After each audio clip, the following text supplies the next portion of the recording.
አንጋፋው አርቲስት ዮሐንስ አፈወርቅ በጠና መታመሙ በተለያዩ ሶሻል ሚዲያዎች እየተዘዋወረ ይገኛል። የተወዳጅ አርቲስት ምን አጋጠመው የሚለውን እናደርሳችኋለን። ለሕክምናም በርካታ ገንዘብ እንደተጠየቀና ለእርዳታ እየተጠየቀ መሆኑን ጭምር ሶሻል ሚዲያዎች እየተቀባበሉት ያለ ሰሞነኛ ጉዳይ ነው። እናደርሳችኋለን።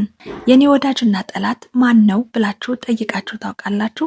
አብሯችሁ የበላ አብሯችሁ የጠጣ ክፉና ደግ ያሳለፋችሁ በጣም የምትወዱት የምታከብሩት በልባችሁ ትልቅ ቦታ የምትሰጡት አብሮ አደጋችሁ የልቤ ሰው የምትሉት ሰው ፍጹም በማትገመቱት መልኩ ጠላታችሁ ሆኖ ቢገኝ ህይወታችሁን ለመቅጠፍ የሚያሰፈስፍ የበግ ለምድ የለበሰ ተኩላ ሆኖ ብታገኙት ምን ትላላችሁ? ምንስ ይሰማችኋል? እጅግ በጣም ከባድ ነው። ቅዱሳን ይርጋለምም ያጋጠማት ይሄው ነው። ምን ለማለት እንደፈለኩኝ ዝርዝሩን ስትሰሙ የሆነውን ሁላ ትረዳላችሁ፣ ትገነዘባላችሁ።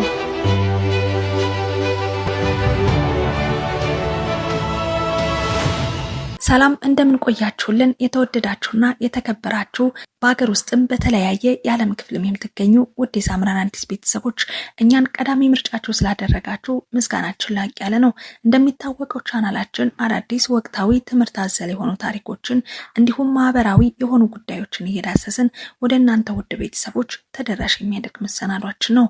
ቪዲዮውን ላይክ፣ ሼር፣ ሰብስክራይብ በማድረግ የዘወትር ቤተሰብ በመሆን የምንጊዜም ድጋፋችሁ አይለይን። ለኛ እጅግ በጣም አስፈላጊና ወሳኝ ስለሆነ እንዲሁም ሀሳብ አስተያየታችሁን ኮሜንት ሴክሽን ላይ ያስቀምጡልን። እንዲህ ያሉ ቪዲዮዎችን ስንለቅ በቀጥታ እንዲደርሳችሁ የደወል ምልክቷን ተጫኑ እያልኩኝ ወደ መረጃው አመራለሁ። አብራችሁ ይቆዩ። አንጋፋው አርቲስት ዮሐንስ አፈወርቅ በድንቅ የትወና ችሎታው ከ30 ዓመታት በላይ በመድረክ በፊልሞችና በተከታታይ ድራማ በአንጀት አርዕስት ትወናው በማይረባ ክፍያ ለጥበብ ዋጋ ከፍለው ኪነ ጥበብን እዚህ ደረጃ ካደረሱት አርቲስቶች መካከል አንዱና ተጠቃሹ ነው። አብዛኛው ተመልካች ባላዳንኩሽን ፊልም ነው የሚያውቀው።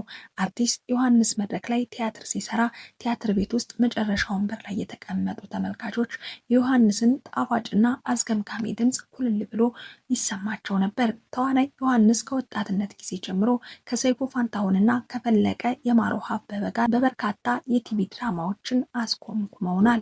አርቲስት ዮሐንስ በስራ ላይ እያለ በደረሰበት ከባድ አደጋ የዳሌ አጥንቱ ተሰብሮ ላለፉት 6 ዓመታት በሰውነቱ ውስጥ በተተከለ ብረት ደጋፊነት ከስቃይ ጋር ሲታገል ቆይቷል። በአሁኑ ሰዓት አጥንቱን ደግፎ የቆየው ብረት የደም ዝውውሩ ላይ ከፍተኛ ችግር በመፍጠሩ በአስቸኳይ ወጥቶ በሌላ ድጋፍ ሰጪ አካል መተካት እንዳለበት የሕክምና አመራሮች አረጋግጠዋል። ለዚህም ታዲያ አጣዳፊ ሕክምና ወደ 600 ሺህ ብር በላይ እንደሚያስፈልገው አስቀምጠዋል። አርቲስት ዮሐንስ ፈጣሪ ጨርሶ ይማርህ፣ ድነህ ወደምትወደው መድረክ እንዲመልስ መልካም ምኞታችንን እንገልጻለን። ወደ ሌላኛው መረጃችን እናመራለን። የኔ ወዳጅና ጠላት ማን ነው ብላችሁ ጠይቃችሁ ታውቃላችሁ?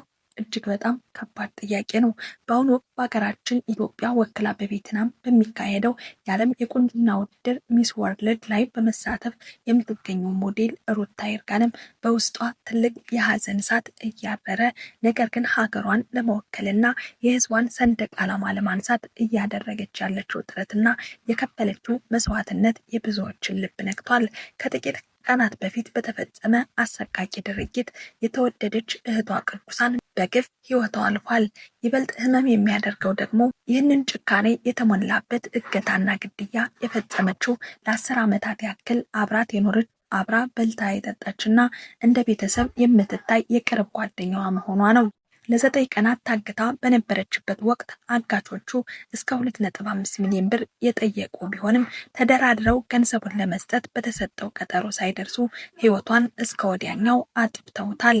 ከታገተችበት ዕለት በፊት ምሽት ላይ የአባ ገብረ ኪዳንን ትምህርት ስትከታተል የነበረችው ቅዱሳን ከጠላቴ እኔ እጠነቀቃለሁ ከወዳጅ ግን አንተ ጠብቀኝ የሚለው ቃል ሰምታ ለእህቷ የኔ ወዳጅ ወይም ጠላት ማን ነው ስትል የጠየቀችው ጥያቄ ዛሬ በገዛ ወዳጇ እጅ መውደቋን ሳናስበው ልባችንን ሀዘን ሰብሮታል። ሩታ ይህንን ሁሉ ትልቅ ሀዘን ውጣ ውረድ ይዛ ወደ ውድድሩ ያቀናችው በምክንያት ነው። እህቷ ቅዱሳን ከ5ኛ ክፍል ጀምሮ አብራት በአንድ ወንበር የተቀመጠች ለስኬቷ የምትጸልይና ይህንን የዓለም መድረክ ለማየት በጉጉት ስትጠብቅ የነበረች በመሆኗ ውድድሩን ማቋረጥ የእሷን ህልም 2ኛ ጊዜ ማክሸፍ እንደሆነም ስላመነች ነው። የቱንም ያክል ቅንና የዋህ ብትሆን የቅርብ ወዳጅ ብለን ወደ ህይወታችን የምናስገባቸውን ሰዎች በጥንቃቄ ማስተዋል ይኖርብናል።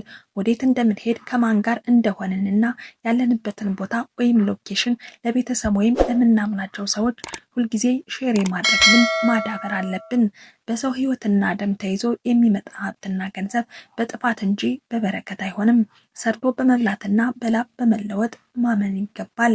በህይወት ያሉንን አባቶቻችን፣ እናቶቻችን፣ እህትና ወንድሞቻችንን በስርዓት እንውደዳቸው፣ ጊዜ እንስጣቸው። መቼ ከእጃችን እንደሚያመልጡ አናውቅምና የአሰቃቂ ድርጊት በሌላ በማንኛውም ኢትዮጵያዊ ቤተሰብ ላይ እንዳይደገም ፈጻሚዎቹ ተገቢውንና ፈጣን የህግ ፍርድ እንዲያገኙ ጥሪያችንን እናቀርባለን። ፈጣሪ ለሩታ ለአባቷና ለሙሉ ቤተሰቦቿ መጽናናትን ይስጥ። ሀገራችንንም ከክፉ ነገር ይጠብቅ፣ ሰላሙን ያብዛልን። የዛሬን እዚህ ጋር አበቃን። ውድ ቤተሰቦቻችን ለዛሬ የነበረን መረጃ ይህንን ይመስል ነበር። አብራችሁን እስከ ፍጻሜው ስለዘለቃችሁ ምስጋና የላቅ ያለ። በሌላ በአዲስ መረጃ እስከምንገናኝ በያላችሁበት ሰላማችሁ እንዲበዛ እየተመኘሁ የዛሬን እዚህ ጋር አበቃው። ቸር ቆዩኝ።